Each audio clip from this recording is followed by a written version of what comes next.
আসসালামু আলাইকুম। সুপ্রিয় শিক্ষার্থীবৃন্দ, আমি ডক্টর সৈয়দা হাসিনা খাতুন, সহযোগী অধ্যাপক, বাংলা বিভাগ, বেগম বদরুন্নেছা সরকারি মহিলা কলেজ। আশা করি সবাই ভালো আছো, সুস্থ আছো এবং নিরাপদ আছো এবং সকলের স্বাস্থ্যবিধি মেনে চলছো। তোমাদের সাথে অনেকদিন দেখা সাক্ষাৎ হচ্ছে না, তারপরেও আমরা আজকে এই অনলাইন ক্লাসের মধ্য দিয়ে আবার পুনরায় সংযোগ স্থাপন করছি।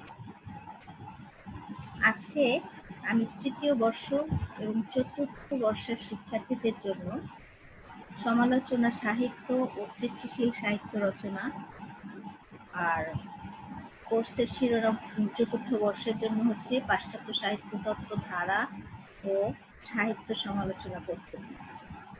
এই কোর্সে অ্যারিস্টটল প্রসঙ্গের অ্যারিস্টটলের পোয়েটিক্স অবলম্বনে ট্র্যাজেডির স্বরূপ ও বৈশিষ্ট্য নির্ণয় সম্পর্কে আলোচনা। আমাদের আজকের বিষয়বস্তু হবে ট্র্যাজেডির উদ্ভব ও বিকাশ এবং তার সংজ্ঞার্থ ও স্বরূপ বৈশিষ্ট্য আলোচনা। ট্র্যাজেডি প্রসঙ্গে প্রথমেই আমাদের জানা প্রয়োজন ট্র্যাজেডি শব্দটি কোথা থেকে এসেছে, এর উৎপত্তি, উদ্ভব এবং বিকাশ দৈনিকের কথা বলবো। ট্র্যাজেডি শব্দটি প্রথম পাওয়া যায় আরিয়ন নামক একজন গ্রিক কবির রচনা। আরিয়ন ছিলেন ডিথিরাম্ব গীতির রচয়িতা। সে সময় এক ধরনের ডিথিরাম্ব গীতিকেই ট্র্যাজেডি বলা হতো। আরিয়নের পরবর্তীকালে ট্র্যাজেডির যে সকল বৈশিষ্ট্য নির্দিষ্ট হয়েছে তার কিছুই আরিয়নের লেখায় নেই, তাই আরিয়নের লেখাকে আর ট্র্যাজেডি বলা যায়। এবার আসি আমরা ডিথিরাম্ব গীতি এবং ট্র্যাজেডি শব্দের উদ্ভব প্রসঙ্গে। আমরা জানি গ্রিক শব্দ ট্র্যাগোডিয়া থেকে ট্র্যাজেডি শব্দটি এসেছে। ট্র্যাজেডির শব্দের অর্থ হলো ছাগ সঙ্গীত বা ছাগ। ছাগ গীতি সম্পর্কে রয়েছে নানা মুনির নানা মত, তবে কোনটি যে সত্য তা জানার নির্ভরযোগ্য উপায় এখন আর নেই। সবচেয়ে প্রচলিত কাহিনীটি হচ্ছে শস্য সুরা বা উর্বরতার দেবতা ডায়নিসাসের উৎসবকে কেন্দ্র করে ছাগ বলি দেওয়া হয়। ছাগল হচ্ছে গ্রিক সংস্কৃতিতে একটি পবিত্র প্রাণী। অনেকের মতে ডায়নিসাসের পূজা উপলক্ষে একটি শোভাযাত্রা অনুষ্ঠিত হতো।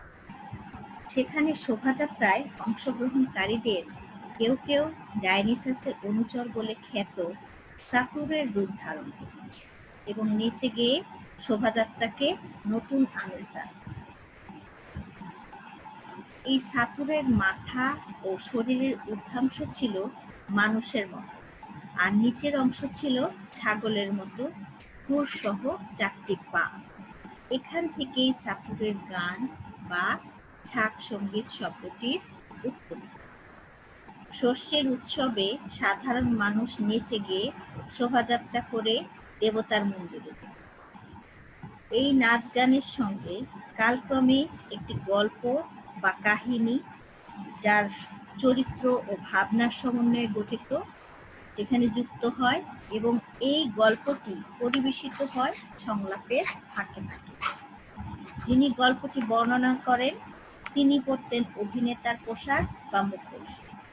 এভাবে যুক্ত হতে থাকে একটির পর একটি আরো নানাবিধ উপকরণ।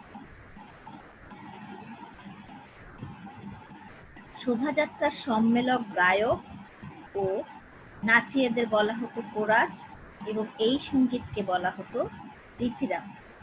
অ্যারিস্টটল লিখেছেন ডিথিরাম্ব গীতির সূচনা অংশ থেকেই ট্র্যাজেডির জন্ম হয়েছে।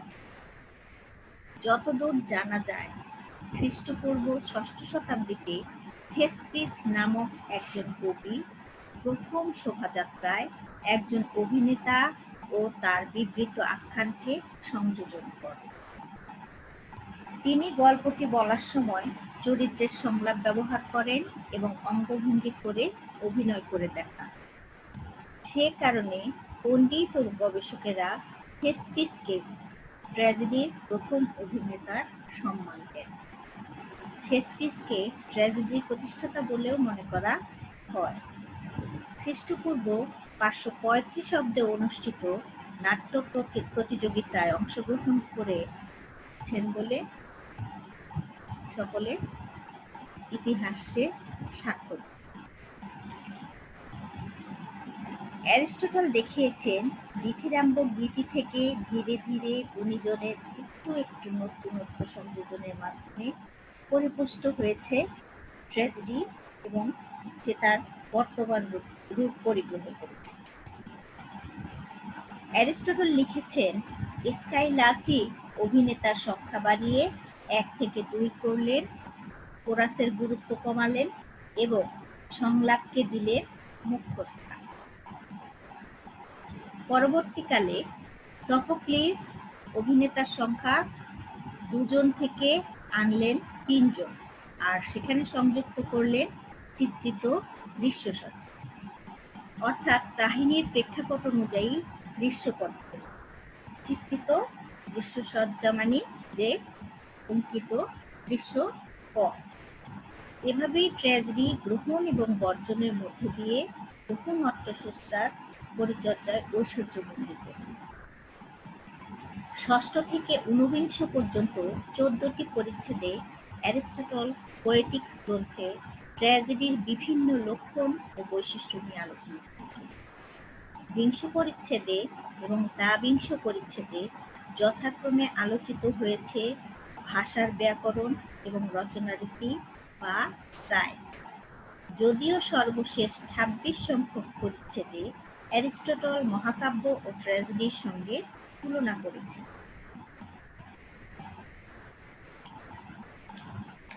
অ্যারিস্টটলের ট্র্যাজেডির সংজ্ঞার্থ এবং স্বরূপ বৈশিষ্ট্য নিরূপণের লক্ষ্যে আমাদের আরো কিছু তথ্য একটু জানা প্রয়োজন। যে অ্যারিস্টটলের মতে ট্র্যাজেডি ও কমেডির সূচনা হয়েছিল পরিকল্পনাহীনভাবে। একটির জন্ম হচ্ছে দ্বিতীয়াম্ব গীতির নান্দিমুখ থেকে, অন্যটি ফাল্লিক গীতির নান্দিমুখ। ফাল্লিক গীতি কিন্তু এখনো নানা শহরে গ্রিসে গাওয়া হয়। এবং অ্যারিস্টটল বলেছেন ট্র্যাজেডির পূর্বসূত্র ছিল সাতুর নাটকে সেই ছোট ছোট কাহিনী লঘু রচনারীতির থেকে বেরিয়ে এসে ট্র্যাজেডি অর্জন করল বিশেষ মহিমা ও ভাব গাম্ভীর্য। প্রোখাইক বা ট্রাকি ত্রিপদীর পরিবর্তে ব্যবহৃত হলো আয়ম্বিক অংশ। এবার আসি আমরা, অর্থাৎ বুঝলাম যে অ্যারিস্টটল নিজেও বলেছেন ট্র্যাজেডির উদ্ভব ও বিকাশ পরিণতি হয়েছে মূলত দ্বিতীয়াম্ব গীতি থেকে।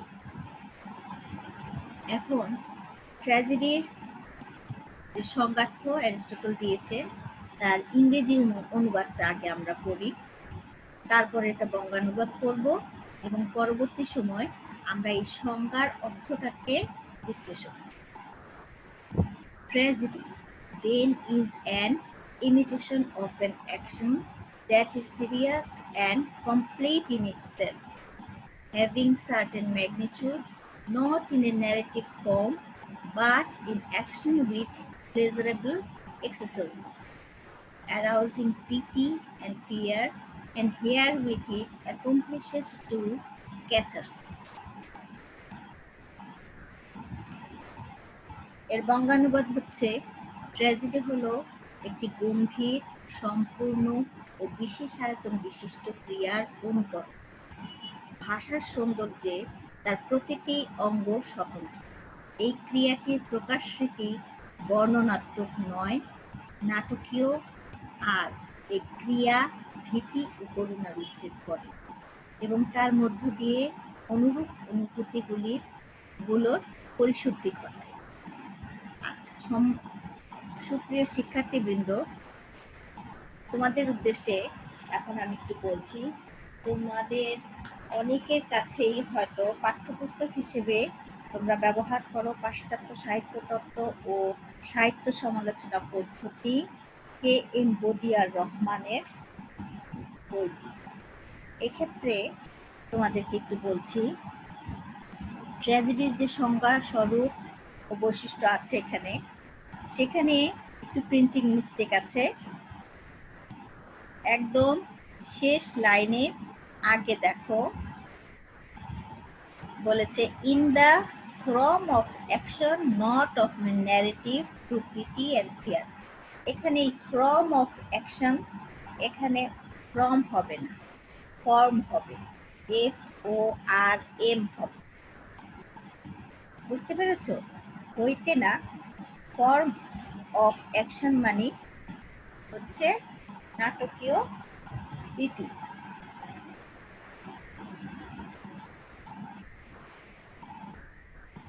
আচ্ছা, এখন আমি তোমাদের সাথে আলোচনা করব ট্র্যাজেডির এই সংজ্ঞার্থটা বিশ্লেষণ করব।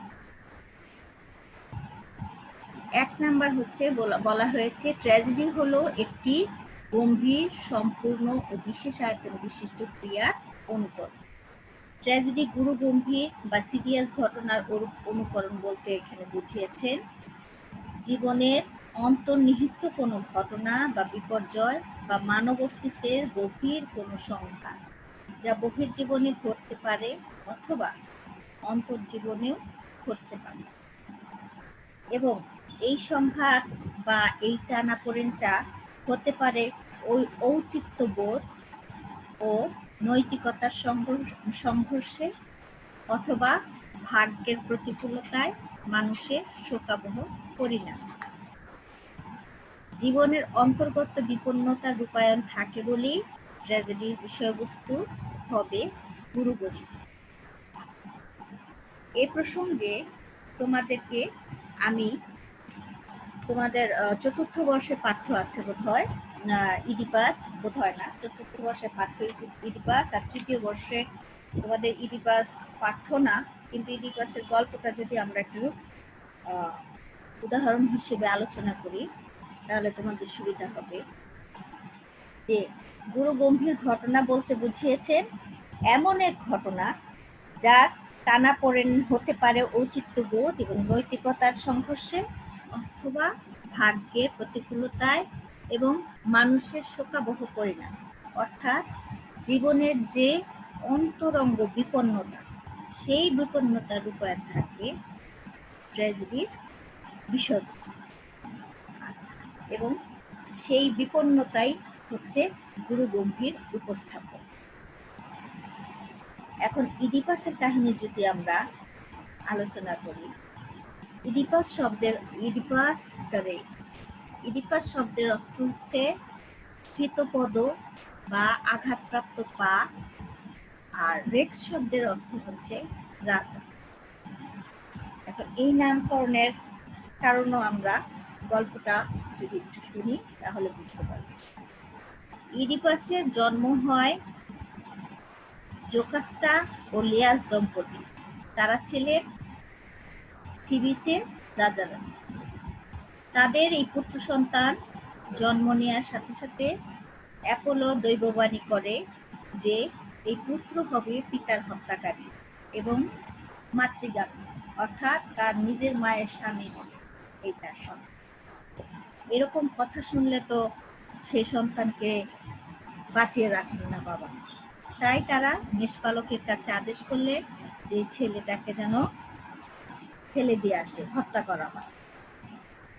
কিন্তু থিবিসের মেষপালক করুণা পরবশ হয়ে শিশুটিকে করিদ রাজ্যের মেষপালকের কাছে হস্তান্তর।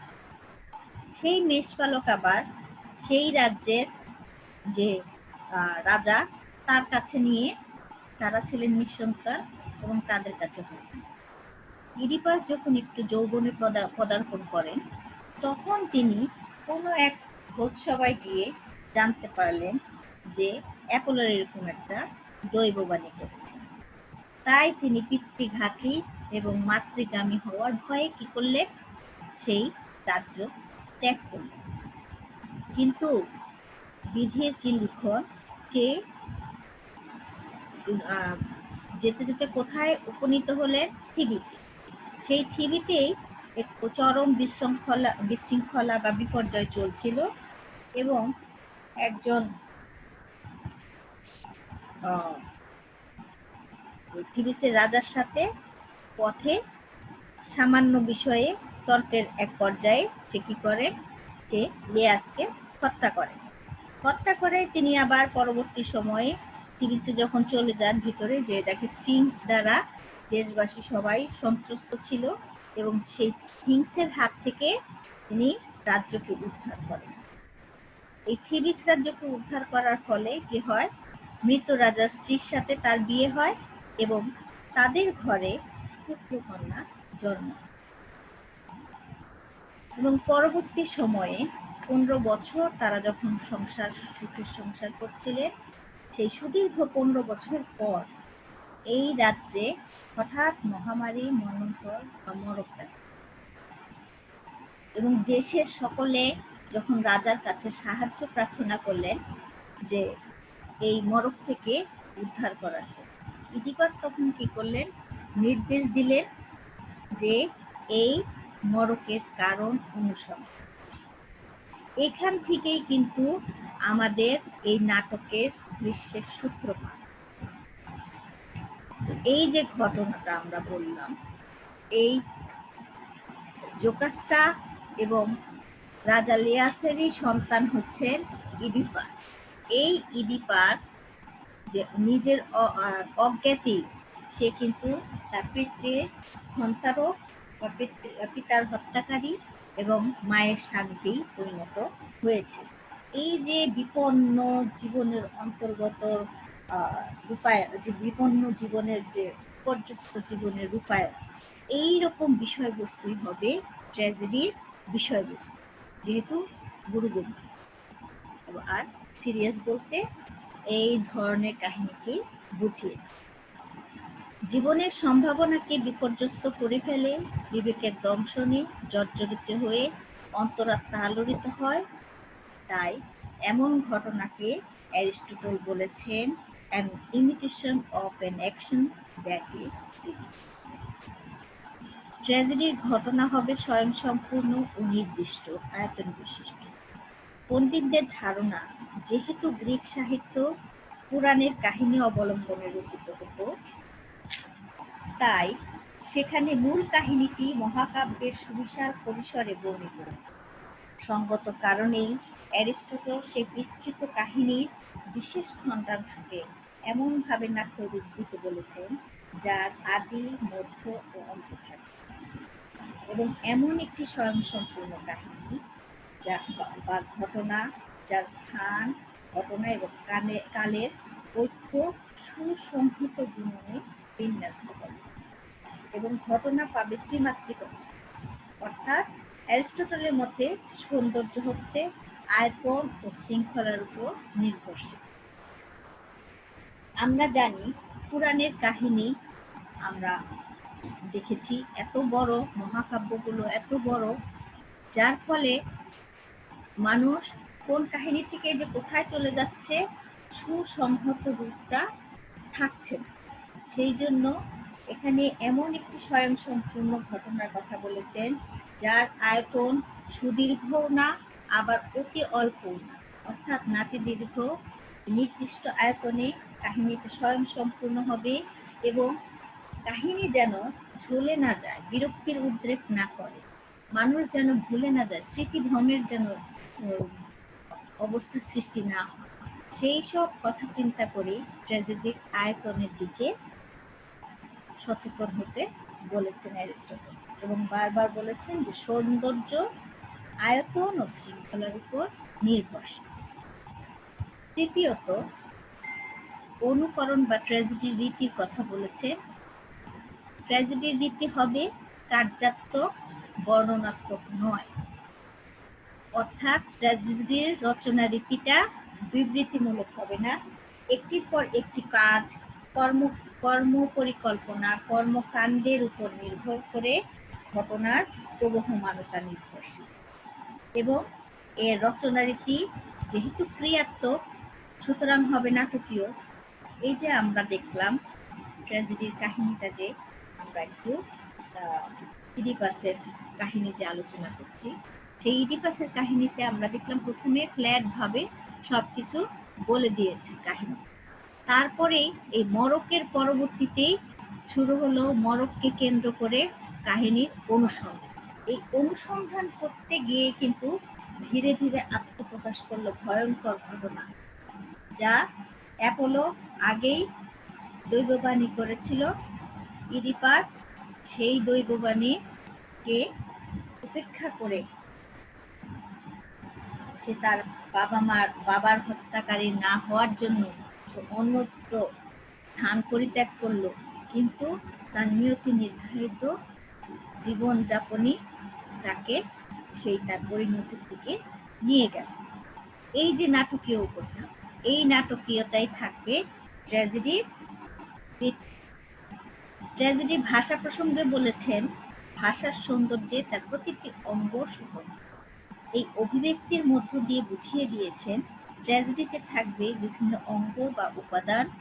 আমরা কিন্তু এই উপাদানগুলো নিয়ে আরেকটি ক্লাসে, পরবর্তী ক্লাসে ইনশাল্লাহ আমরা আরো বিশদ আলোচনায় যাব। অর্থাৎ ট্র্যাজেডির ভাষা হবে সম্পূর্ণ এবং প্রত্যেকটি অংশে, এই প্রত্যেকটি দৃশ্যে, প্রত্যেকটি ক্ষেত্রে এই ভাষা হবে স্বতন্ত্র। যেমন যখন নাকি এটা নাটকীয় ভাবে উপস্থাপন করতে হবে, যখন লোমহর্ষক ভাবে উপস্থাপন করতে হবে, যখন আবেগ আপ্লুত ভাবে উপস্থাপন করতে হবে, প্রত্যেকটি ভাষা হবে স্বতন্ত্র। আর ভাষার সৌন্দর্য বলতে অ্যারিস্টটল সুচিন্তিত এবং সুনির্মিত বাক্য, ছন্দ, সঙ্গীত ইত্যাদির উল্লেখ করেছে। এই প্রসঙ্গেও আমরা আরো কিছু ব্যাখ্যা প্রদান করব পরের ক্লাসে। ট্র্যাজেডির পরিণামে দর্শক ও পাঠক চিত্তে জাগবে করুণা ও ভয়। ট্র্যাজিক কাহিনীর অন্যতম লক্ষণই হলো ভয়ঙ্কর রস ও করুণ রসের উদ্রেক করা। মহৎ শক্তিধর মানুষের শোচনীয় পর্ব, কখনো দেব বিমুখতায়, কখনো স্বভাবগত অধ্যত্ব বা অহংকারের ফলে, কখনো অজ্ঞানকৃত কোনো পাপের ফলে। এই অনেক সময় এই পতনকে ভাগ্যের নির্দেশ বলা হয়। এই যে ইডিপাসের গল্পটা বলছি, এতক্ষণ তো আমরা প্রথমে আলোচনা করলাম যে ইডিপাসের কাছে দেশবাসী সকলে এসেছে এই মরকের হাত থেকে উদ্ধার পাওয়ার জন্য। ইডিপাস এই মরকের কারণ অনুসন্ধান করার নির্দেশ দেন। কারণ অনুসন্ধান করে যে ভয়ঙ্কর তথ্যটি আবিষ্কৃত হলো, সেই তথ্যটি হচ্ছে যে সে হচ্ছে তার পিতৃর হত্যাকারী এবং তার মাতার স্বামী, এবং তাদের ঔরসজাত সন্তান সন্ততিও আছে। এই ভয়ঙ্কর কথা যখন তারা শুনতে পেলেন, ইডিপাস এবং জোকাস্টার সাথে সাথে আত্মহত্যা করলেন, এবং ইডিপাস সেই জোকাস্টার চুলের কাটা দিয়ে নিজের চোখকে অন্ধ করে ফেললেন, দুই চোখ নষ্ট করে ফেললেন। পরবর্তী এতেই কিন্তু তিনি ক্ষান্ত হননি। এই যে আমরা ট্র্যাজেডির পরিণামে বলেছি, একসাথে দর্শক করুণা ও ভয়ের অনুভূতি পাবে। এখানে দেখো এই ভয়ঙ্কর ঘটনায় কি হয়, এদের জন্য এরা তো কেউ জানতো না। সমস্ত ঘটনা দৈব নির্দেশিত বিষয়। ইডিপাস তো চেষ্টা করেছিল, কিন্তু তারপরেও তার পরিণতি যা হবার তা কিন্তু হয়েছে। এই বিপর্যয়টাকে সে কিভাবে বিপর্যয়ের সম্মুখীন হয়েছে, পরবর্তী সময়ে তার পুত্র কন্যাদের দায়িত্ব জোকাস্টার ভাই ক্রেওনের হাতে দিয়ে সে কিন্তু হয়েছে নির্বাসিত জীবন যাপন করেছে। এবং এই যে কঠিন সময়ে কঠিন সিদ্ধান্ত এবং সেই বিপদের সম্মুখীন হয়ে এই বিপর্যয়ের মুখোমুখি হওয়ার যে অংশ, এই অংশের মধ্যে আমরা দেখতে পাই করুণা ও ভয়ের প্রকাশ। এবং সেই সঙ্গে আমাদের ট্র্যাজেডির সংজ্ঞার একদম শেষে বলেছে কি, তার মধ্য দিয়ে অনুরূপ অনুভূতিগুলোর পরিশুদ্ধি ঘটায়। আর ইংরেজিতে ক্যাথারসিস শব্দটা প্রয়োগ করেছে। এই ট্র্যাজেডির উদ্দেশ্য বলতে অ্যারিস্টটল ক্যাথারসিস শব্দটি প্রয়োগ করেছেন। ক্যাথারসিস বাংলায় অনেকে একে ভাবমুক্ষণ বা ইংরেজি প্রতিশব্দ যে পার্গেশন বা পরিশুদ্ধি বোঝায়। এই পার্গেশন শব্দটির অর্থ হচ্ছে যে রোগ নিদান শাস্ত্র বা চিকিৎসা শাস্ত্রের চিকিৎসা প্রকরণের একটি অংশ হিসেবে ব্যবহৃত হয়। চিকিৎসা শাস্ত্রে রক্ত মোক্ষণ করে রোগীর নিরাময়তা বিধান ব্যাপারটিও ক্যাথারসিস। অর্থাৎ অপারেশন করে ডাক্তার কি করে, যে রোগীর ভিতরের যে দূষিত রক্ত বা দূষিত জীবাণু সেগুলো বের করে দেয়। এই দূষিত রক্ত বের করে রোগ নিরাময় করার প্রবণতা প্রক্রিয়াটাকেই কিন্তু ক্যাথারসিস বলা হয়। অ্যারিস্টটল চিকিৎসা শাস্ত্রীয় এই ক্যাথারসিসকেই রূপক বা মোক্ষণ শব্দটির আক্ষরিক অর্থে প্রয়োগ করেননি, তিনি কিন্তু রূপক অর্থে ব্যবহার করেছেন। এখানে তিনি আরো একটি বিষয়কে লক্ষ্য করেছেন যে প্লেটো বলেছিলেন শিল্প সাহিত্য মানুষকে বিপদগামী করে। তার প্রতিবাদ হিসেবেই অ্যারিস্টটল ক্যাথারসিস শব্দ প্রয়োগে দেখিয়েছেন সৎ সাহিত্য মানুষকে কলুষিত না করে মলিনতা মুক্ত করে। সহজ কথায় ক্যাথারসিস বা ভাব মোক্ষণ লাভের ব্যাখ্যা হলো যে ট্র্যাজেডি পাঠ বা অভিনয় দর্শনে এক প্রকার বিশিষ্ট শিল্প বা সাহিত্য কৃতির সঙ্গে আমাদের পরিচয় তো হয়ই, তার সাথে যে সমস্ত উপদ্রবকারী অনুভূতি আমাদের চিত্তকে উৎপীড়িত করে তা থেকে আমাদের মনকে প্রশান্তির পর্যায়ে নিয়ে যায়। কিভাবে? এই যে উৎপীড়ন, এই যে মথিত করার বিষয়টি, এই ভীতি এবং করুণার উদ্বেগের মধ্য দিয়ে কি হয়, শরীর থেকে বের করে দেন এই ক্যাথারসিসের মাধ্যমে, এবং মন তখন উচ্চতর আনন্দের মার্গে চলে যায়। এই যে আমরা ইডিপাসের কাহিনীটা দেখলাম, এই ইডিপাসের কাহিনী বর্ণনা করলে বুঝি যখন নাকি এই ইডিপাসের সত্য আবিষ্কৃত হওয়া, সত্য জানার পরবর্তী অংশগুলো, এই অংশগুলো আমাদের টান উত্তেজনা এবং ভয় ও করুণা আমাদের পরবর্তী সময়ে ইডিপাসের জন্য এক ধরনের মায়াবোধ হয়, মায়া বা করুণার সৃষ্টি হয়, জাগ্রত হয়। এবং এই ভীতি ও করুণার একই সাথে সৃষ্টি হওয়ার ফলে পরবর্তীতে আমরা কিন্তু এই ধরনের গল্পগুলো করে কি হয়, মনে শান্তির জন্য করি, তাই না? সেই স্মৃতি ভয়ঙ্কর অনুভূতিগুলোকে বহিষ্কৃত করে রক্ত যেমন দূষিত রক্ত যেমন বাদ দিয়ে শরীরকে নিরাময় লাভ করা হয়, সেই রকম এই দূষিত অনুভূতি, এই ভীতি করুণা সবকিছু ছাপিয়ে আমাদের মনে এক ধরনের তৃপ্তির সৃষ্টি হয়। এটাই হচ্ছে ক্যাথারসিস। আজকে আমরা এই পর্যন্তই আলোচনা করলাম।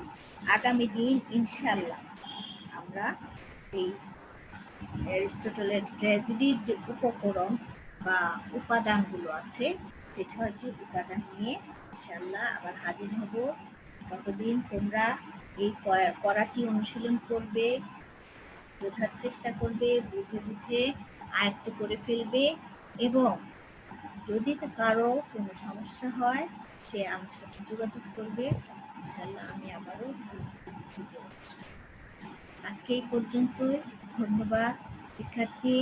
সকলে সুস্থ থাকো, সুন্দর থাকো, নিরাপদ থাকো এবং স্বাস্থ্যবিধি মেনে চলো।